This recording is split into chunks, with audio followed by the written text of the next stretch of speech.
of the woods.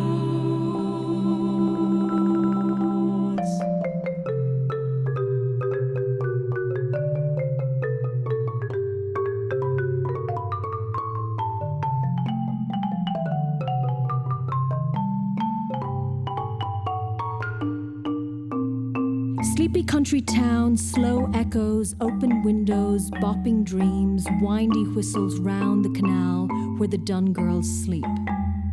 Under the wolf's cloak at the edge of the woods, woolly hair sticks a thorny briar, bad breath puffs at the moon, keeps death astray. Young girls linger, chase boys, play in haystacks, brush their hair till it's shiny brown, wear lipstick, high heels, bubbling in uncertainty, dance in life's future dream. And she dreams and blushes and dreams and brushes her hair to a shiny, ravishing glow. And she dreams and blushes and dreams and brushes her hair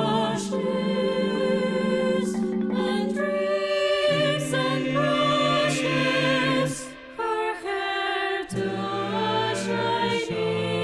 a shiny, ravishing glow.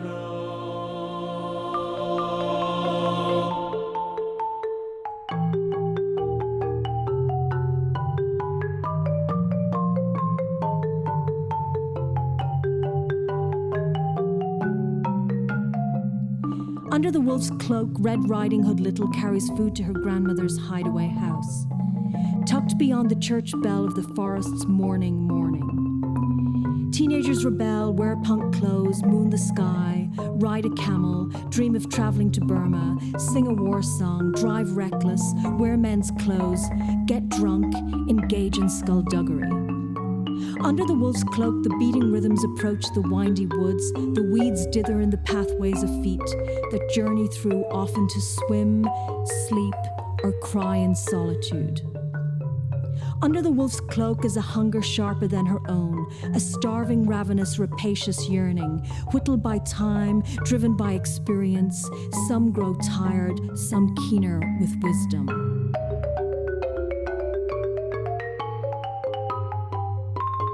Under the wolf's cloak is a hunger sharper than her own, a starving, ravenous, rapacious yearning, whittled by time,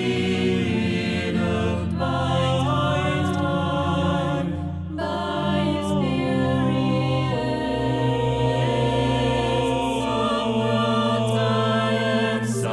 Some keener with wisdom.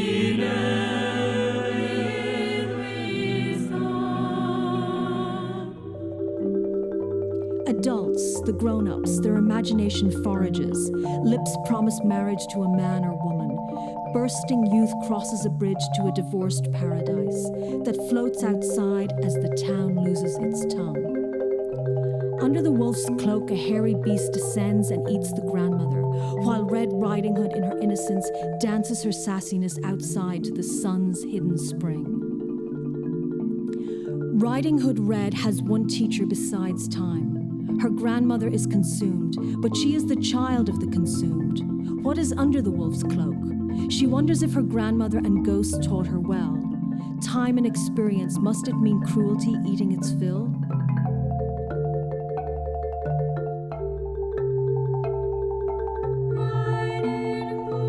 Red has won the chase. Peace has done. Her grandmother, she's kissed calm. Such a she is a child of the consumer. Is the wolf's cloak. She wonders if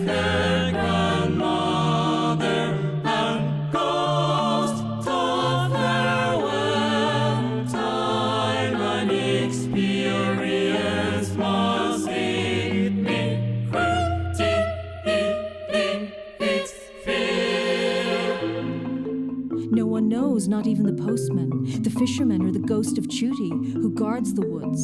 This predatory creature clenches his fangs round the gowns of wedding dresses, church aisles of disenchantment, and mundane days of laundry, cleaning, ironing, sweeping, sewing, knitting, picking blackberries, baking apple tarts. But they knew, the postman, the fisherman, and the ghost of Chuty who guards the woods, they all knew. The postman told Red not to linger too long, thinking of innocence and what was under the cloak. He didn't say why, but he knew what was there and threw his hands up when he saw her skip off and ignore his advice. And they knew, the postman, the fisherman, and the ghost of Chuty, who guards the woods, they all knew. The postman told Red not to linger too long, thinking of innocence and what was under the cloak. He didn't say why, but he knew what was there, and threw his hands up when he saw her skip off and ignore his advice. Little Red Riding Hood looks across at a bright green field. Sounds of the wolf eating her grandmother are smothered by the sun-driven wind. Not one of them taught to warn the wolf, tell him to behave. Lessons are for young girls, not old dogs. Wolves will be wolves. Silence covers most sins. Not one of them thought to warn the wolf, tell him to be had. Lessons are for young girls, not old dogs. Wolves will be wolves, silence covers most sins.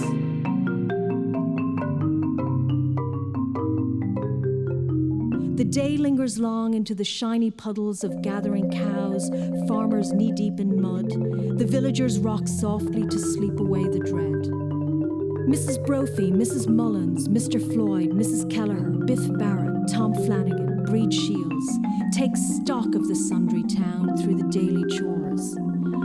Under the wolf's cloak, the ghost sinners unleash their weary woes through nature's anger as sorrow slants the light in the corners of the forest. Disguised as the grandmother, the wolf's fangs crawl back across the sunlit bed. Outside, Little Red Riding Hood transforms into the ghost of her grandmother, loses her firm skin, her glowing eyes, her haughty flight. To the surprise of the sleepy town, she approaches the wolf. But Red Riding Hood had one teacher besides time. Her grandmother was consumed, but she was the child of the consumed, and what is under the wolf's cloak?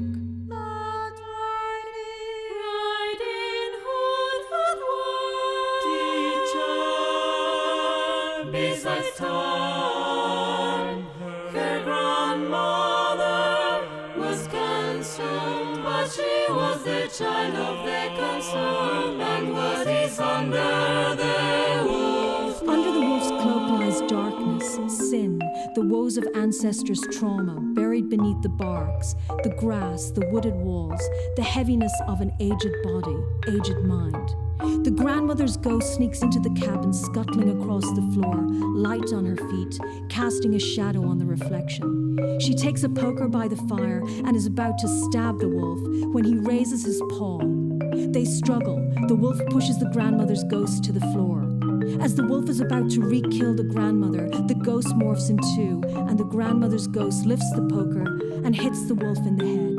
He falls to the floor dead.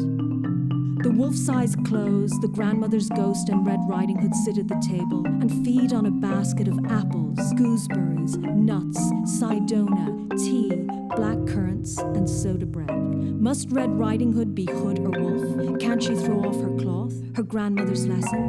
And what was she told? Must Red Riding be hood or wolf?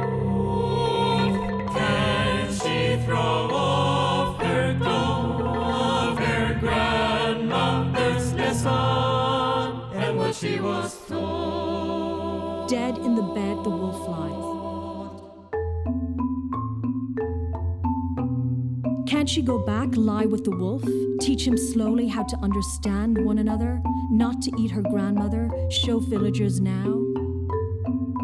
Can she go back, lie with the wolf, teach him slowly how to understand one another, not to eat her grandmother, show villagers now. The grandmother's chatter rises and floats above the haven of their woes. Red droplets descend the forest, for the dreams of the undead and the dead float and sing to form a new citizen's paradise. And she dreams and blushes and dreams and brushes her hair to a shiny, ravishing